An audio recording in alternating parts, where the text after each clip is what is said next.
Thank you very much. My second question is for Dr. Wieman. Dr. Wieman, I hope I'm saying your name properly. You appropriately noted that Indigenous peoples live not just in rural settings, but also in urban centers of Canada. Sadly, too many of them live in prisons. Can you give us a microcosm of what they are experiencing due to the crisis, and whether the government's response to correctional to individuals who are in Correctional Services Canada has been, in your view, appropriate? Thank you, Senator Omidvar, for that question. I'll have to base my answer on my experience here in British Columbia, which, as you know, experienced an outbreak in one of the federal institutions here in British Columbia. And I would say that, as a start, I think the short answer was that people, I believe, in my opinion, were not prepared in the correctional institutions for COVID. And so, that resulted in the outbreak that happened. Since, however, that time, I think what it has forced people to do is to scramble to rely on existing partnerships that have happened, for example, with the provincial health authorities here in British Columbia, with other organizations here in the province, to come up with a more comprehensive plan to deal with reducing the transmission and hopefully preventing the transmission.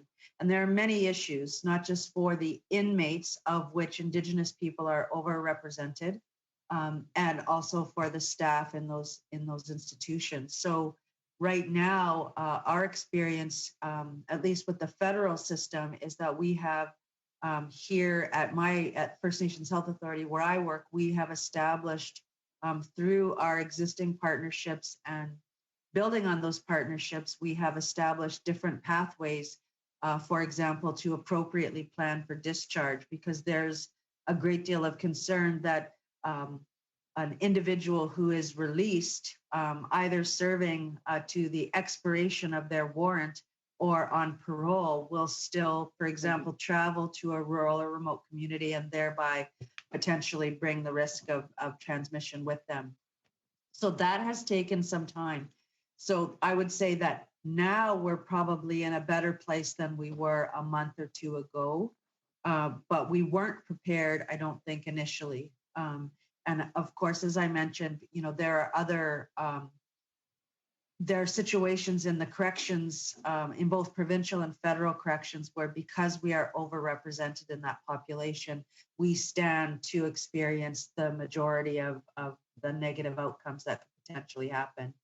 And I would add, because it's kind of related to this question, that what was not mentioned by Dr. Buckman in a previous question around, the consequences of other things going on at the same time in addition to COVID, is that in different places across this country, here in British Columbia, we are dealing with dual public health emergencies, the opioid crisis and the COVID pandemic.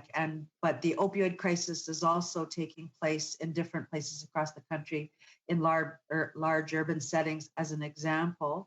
But we are also noticing unintended consequences of a negative sort in terms of a trend of increasing overdoses and overdose events and deaths here in British Columbia, again, in which Indigenous people are unfortunately disproportionately represented. So there's a great deal of work that still needs to be